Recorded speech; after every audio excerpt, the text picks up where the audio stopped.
Amakuru atugeza aka kanya igisirikare cy'umutwe wa M23 biremezwa yuko hari ibice bakomeje kugenda bikuramo byo muri Kivu y'Amajyaruguru, bikavuga yuko imbaraga z'imiryango mpuzamahanga zikomeje kugenda zibigiramo uruhare.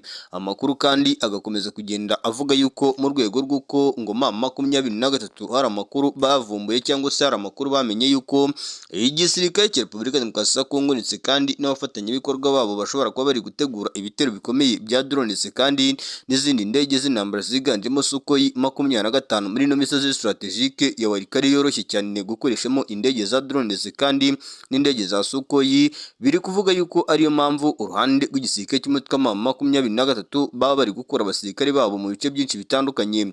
Nubwo ariko ibi biri kuba ndetse kandi biri gukorwa, amakuru akomeje kugenda acicikana ku mbuga nkoranyambaga zitandukanye ndetse kandi no ku binyamakuru byandika cyane gashingiye ku bimenyetso mamo ku mirwano iri kubera ku butaka bwa Kongo. Amakuru ari kwemezwa n'abaturuka ku ruhande rw'umutwe wa M23 bari kuvuga yuko bo batizigera bava mu bice bagenzura ndetse kandi impamvu bavuye muri bice cyangwa se bari kugenda bavamo gake gake ngo ni impamvu z'uburyo bwa tactics z'ubuzima busanzwe bwabo bwihariye, naho bihuriye n'ubwoba bwo kuba bashaka kwikura mu bice bagenzura hano ku butaka bwa Repubulika Demokarasi ya Kongo nk'uko bikomeje kugenda byemezwa no ku ruhande rw'umutwe wa M23. Byose turabyinjiramo rero tubabwire noneho ukuri kwa nyako kubiri kuvugwa ku mirongo y'abasirikare bari kwikura mu misozi irimo za Walikale ndetse kandi no mu misozi yo muri Rubero. Amakuru atugeza aka kanya rero kandi u Rwanda ngo rusanga kurandura FDLR ari ingenzi mu kurangiza intambara iri muri Repubulika Demokarasi ya Kongo. Byose turabyinjiramo tuze kubabwira uko bihagaze.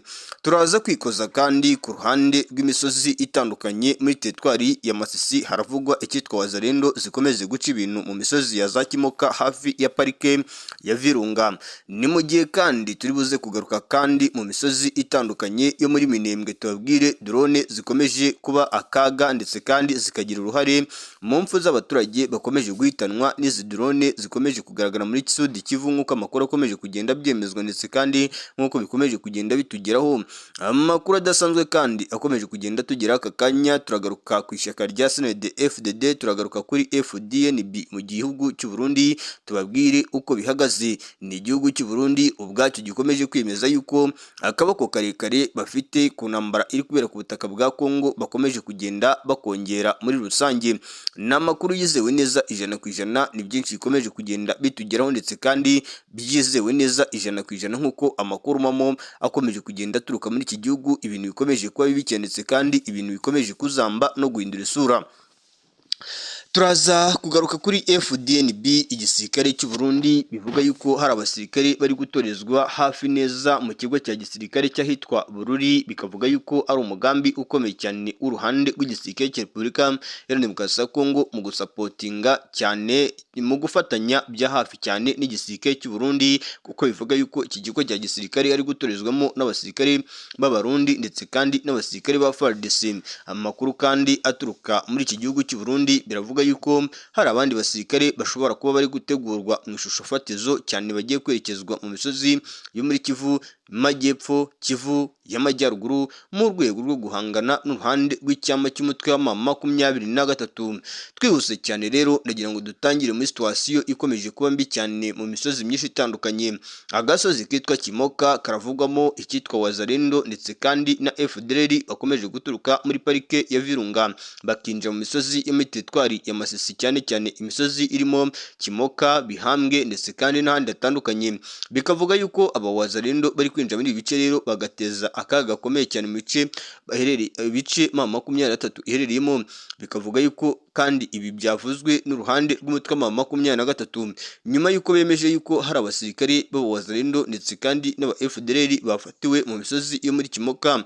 Amakuru akemeza yuko abasirikare bafashwe mu masaha y'urukerera rushyira saa 9 n'igice nk'uko aya makuru tuyakesha imboni zacu ndetse kandi n'ibinyamakuru byandika cyane ku bucukumbuzi bw'ibikomeje kugenda bibera hariya ku butaka bwa Repubulika Demokarasi ya Kongo.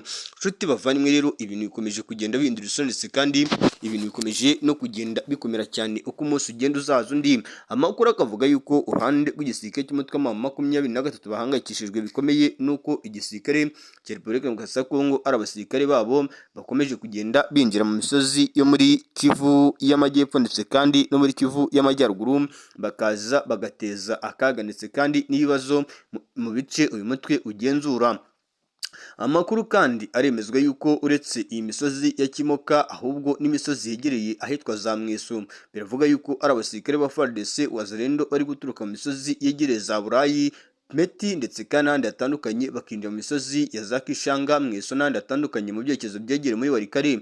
Amakuru akavuga yuko rero uruhande rw'igisirikare cy'umutwe wa M23 rushobora kuzisanga utu duce barimo n'ubundi twegereye Walikale na Walikale ubwayo mu duce navuga yuko bari kubarizwamo, kuko hari utwo bikuyemo ariko nanone n'utwo bari kubarizwamo, bikavuga yuko bishobora kubateza icyago gikomeye cyane ku mirwano ishobora kwibura ndetse kandi ishobora no kuba yanahindura isura ku rwego rusanzwe ndetse kandi rudasubirwaho ukurikije uburyo ki situation ihagaze. Situation ni hatari sana, ibintu bikomeje kuzamba ndetse kandi ibintu bikomeje kugenda bihindura isura ndetse kandi uko umunsi ugenda uzaza undi niko bishusho fatizo y'urugamba ku butaka bwa Kongo cyane mu bice byinshi bitandukanye M23 igenzura aribwo bikomeje kugenda byibazwaho cyane. Rero ibintu bikomeje kugenda bigenda gutya biraza kurangira gute? Amakuru yizewe neza 100% kandi dukesha imboni zacu zerereye muri biriya bice biravuga yuko mu misozi yegereye Rushebere n'ahandi hatandukanye, imisozi ya Katamwimbi no mu midugudu yegereye mu Buhongore, aha hose M23 yamaze kohereza icyitwa imisada y'ibikoresho byinshi ndetse kandi n'abasirikare. Izo karitsiye zose zegera ibirombe by'amabuye y'agaciro bya Rwaya, nyuma yuko biri kuvuga yuko aha hafi n'ibirombe by'amabuye y'agaciro bya Rwaya hari gutegurwa operation Simusiga, operation Karundura, operation Ndimburamabuye n'uruhande rw'igisirikare cya FARDC bashaka kugaba ku ruhande rw'umutwe wa M23. N'amakuru atugeza aka kanya rero ibintu byabaye bibi cyane nyuma yuko n'ubundi uruhande rw'igisirikare cy'umutwe wa M23 hari gutangazwa inkuru yuko bari kwikura mu bice bitandukanye. Urujya n'uruza rw'abarwanyi ba AFC M23 rwagaragaye kuwa kane tariki ya 26 Werurwe mu duce twinshi tumwe twariye Walikale iherereye muri Kivu y'Amajyaruguru, cyane cyane ahitwa Iminjenje, Meti muri groupement ya Kisimba, muri Kanune muri groupement ya Ikobo. Nk'uko amakuru aturuka mu mboni zacu ndetse kandi n'ibinyamakuru byinshi bitandukanye abitangaza, ngo urugendo rwa mbere rw'inyeshyamba ndetse kandi n'ibikoresho byabo bwagaragaye Iminjenje na Meti mu gace kahitwa Banakindi Ikalembe. Abatangabuhamya kandi bavuze ko babonye aba barwanyi bagenda bamwe mu modoka abandi bagenda n'amaguru. Amakuru kandi ava mu nzego z'umutekano n'inzego z'ubutegetsi yemeza yuko aya makuru mu gihe binavuga ko hari abarwanyi bake basigaye mu duce twavuzwe. Uku kwimura ingabo kwavuzwe no muri Kanune muri groupement ya Ikobo nk'uko amakuru aturuka mu nzego z'ibanze akomeje kugenda bitangaza.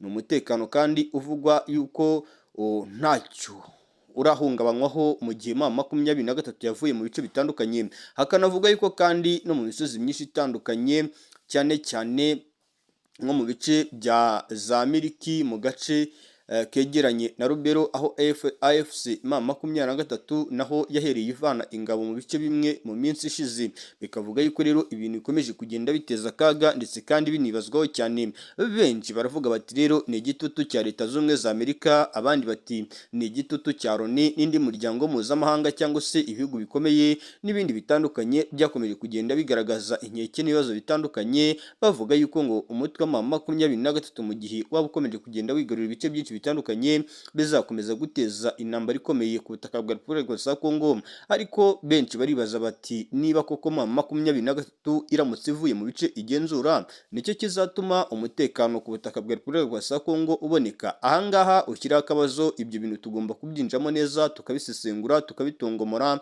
mu nkuru turi buze kugarukaho, kuko ibintu bikomeje kugenda byibazwaho cyane ndetse kandi binakomera cyane ku butaka bwa Repubulika ya Kongo. Muri Loni rero u Rwanda rwavuze yuko kurandura FDLR ari ingenzi mu kurangiza intambara muri Repubulika ya Kongo. U Rwanda U Rwanda rwabwiye akanama k'umuryango w'abibumbye gashinzwe umutekano ko kurandura umutwe wa FDLR ugamije gutera u Rwanda ari ngombwa kugira ngo amakimbirane arangire mu burasirazuba bwa Repubulika ya Demokarasi ya Kongo. Ambasaderi Martin Ngoga yerekanaga aho u Rwanda ruhagaze kuri uyu wa kane mu kiganiro yatanze ku butumwa bwo kubungabunga amahoro muri Repubulika ya Demokarasi ya Kongo MONUSCO, aho yavuze ko Kigali ishyigikiye igisubizo cya politike ariko akanabona ko FDLR ari ikibazo gihoraho gifitanye isano n'ingengabitekerezo ya Jenoside yakorewe Abatutsi mu mwaka w'1994. Ngoga yagize ati amakimbirane mu burasirazuba bwa Repubulika ya Demokarasi ya Kongo ntabwo ari u Rwanda rwayateje. Yavuze ko ingengabitekerezo y'uyu mutwe itigeze ihinduka kandi igomba gusenywa hamwe n'imiyoborere yayo. FDLR yashinzwe nyuma gato ya Jenoside yakorewe Abatutsi mu mwaka w'1994 mu gihugu cy'u Rwanda. Ishingwa n'abasize bakoze ibyaha bya Jenoside bahungiye muri Burasirazuba bwa Repubulika ya Demokarasi ya Kongo. U Rwanda rumaze igihe kinini ruvuga ko uyu mutwe uhungabanya umutekano kandi rukanawushinza kugaba ibitero mu gihugu cy'u Rwanda mu byiciro byinshi ndetse kandi no mu bice bitandukanye. U Rwanda kandi rugakomeza gushinza binagaragara buri muntu wese yuko uyu mutwe ngo ufite gahunda yo kugaruka mu gihugu cy'u Rwanda ugakora ubutegetsi bw'u Rwanda ndetse kandi ugakora ibisa n'ibyo wasize ukoze mu myaka yahise uherereye utangiye igihe uyu mutwe wari uri mu gihugu cy'u Rwanda. Ibi rero bikaba bikomeje kugenda biteza icyago gikomeye ndetse kandi n'ubwoba bukomeye ku ruhande rwa bamwe mu baturage batuye mu gihugu cy'u Rwanda ndetse kandi na bamwe mu barebesha amaso ibiri kubera ku butaka bwa Repubulika ya Demokarasi ya Kongo. Icyakora guverinoma ya Repubulika ya Demokarasi ya Kongo yo ikomeza kugaragaza ko FDLR ari urwitwazo u Rwanda rukoresha mu guhungabanya ubusugire bwabo. U Rwanda narwo ruhakana uruhare rutaziguye kandi ruvuga ko ibikorwa byarwo bifitanye isano n'impungenge z'umutekano cyane wa FDLR. Ngoga yerekanye ko inzira za diplomasi harimo n'amasezerano y'amahoro ya Washington, ibiganiro by'iduha nk'inzira zikomeye ziganisha mu guhagarika imirwano no kugera ku mutekano urambye. Yasabye abunzi nka Amerika, Qatar ndetse n'umuryango wa Afurika yunze ubumwe gukomeza kutabogama ku kureba ingamba zifatwa no kubahirizwa. Kimwe n'ibibazo bikomeje kugenda bigaragara cyane na guverinoma ya Kinshasa, aho ikomeje kugenda igaragaza yuko umwuka wo gufasha FDLR ari umwuka bimirije imbere. U Rwanda kandi rwagaragaje impungenge z'uko ibintu byifashe nabi mu bijyanye n'ibikorwa by'ubutabazi ndetse kandi no kwiyongera kw'ibitero by'indege za drone mu turere dutuye cyane cyane nk'Igoma na Minembwe. Ambi Ngoga yavuze ko ibitero nk'ibi byahitanye abasivile kandi bibangamira umuhate no kugera ku mahoro. Ngoga yongeye gushimangira ko u Rwanda rushyigikiye ibikorwa byo gushaka amahoro bikomeje, ariko nanone ashimangira ko ishyirwa mu bikorwa harimo kubazwa no kugenzura bigaragaza ko niba inzira ya diplomasi zizavamo umutekano. N'ibikomeje kugenda bigaragara rero aho imiryango mpuzamahanga ikomeje kugenda ishakira ibisubizo cyane ibibazo bikomeje kugenda bigaragara ku butaka bwa Repubulika ya Demokarasi ya Kongo, ariko benshi baravuga yuko bitewe n'imbaraga zikomeye cyane igisirikare cya Repubulika ya Demokarasi ya Kongo ndetse kandi n'abafatanyabikorwa bakomeje gushyira mu guhangana n'umutwe wa M23, ibibazo bikomeje kugenda bigaragara ku butaka bwa Repubulika ya Demokarasi ya Kongo gukemuka kwabyo bigoranye cyane, kuko ku munsi ugenda uzaza undi niko Antoine Felix Tshisekedi Tshilombo n'abafatanyabikorwa be bakomeje kongera ingufu zo guhangana n'uruhande rw'umutwe wa M23. Umutwe wa AFC M23 watangaje ko abasivile bapfuye undi mwe arakomereka. Ibi byatangajwe na M23 nyuma y'uko FARDC yagabye igitero gikomeye mu misozi y'imikenke. Ibi byo nta n'uwabitindaho cyane, turabizi yuko mu misozi y'Irugezi ndetse kandi no mu misozi ya za Mikenke muri Sud Kivu, mu misozi y'Iminembwe, FARDC ikomeje kugaba ibitero ikoresheje indege za drone ndetse kandi n'imbunda ziremereye, bikavuga yuko bikomeje kugira ingaruka zikomeye ku ruhande rw'abaturage. Ariko zimwe mu ntego za AFC M23 nk'uko nabo babigaragaza baravuga yuko hagomba gukorwa igishoboka cyose kugira ngo ibitero bihagarare. Mu gihe kandi FARDC yo ikomeje kugaba ibitero ivuga yuko igamije gusenya ibirindiro ndetse kandi no guca intege uruhande rw'umutwe wa M23. Nshuti bavanywe rero ibintu ntibyoroshye bikomeje kuba bibi cyane ku butaka bwa Repubulika ya Demokarasi ya Kongo, bikomeje no kuzamba. Ibi kandi biravugwa mu gihe leta y'igihugu cy'u Burundi binavuga yuko ikomeje gushyigikira leta ya Kinshasa cyane mu gutoza abasirikare, kuko bivuga yuko ahitwa Bururi abasirikare barenga 6433 bari gutozwa kugira ngo bazazanwe mu misozi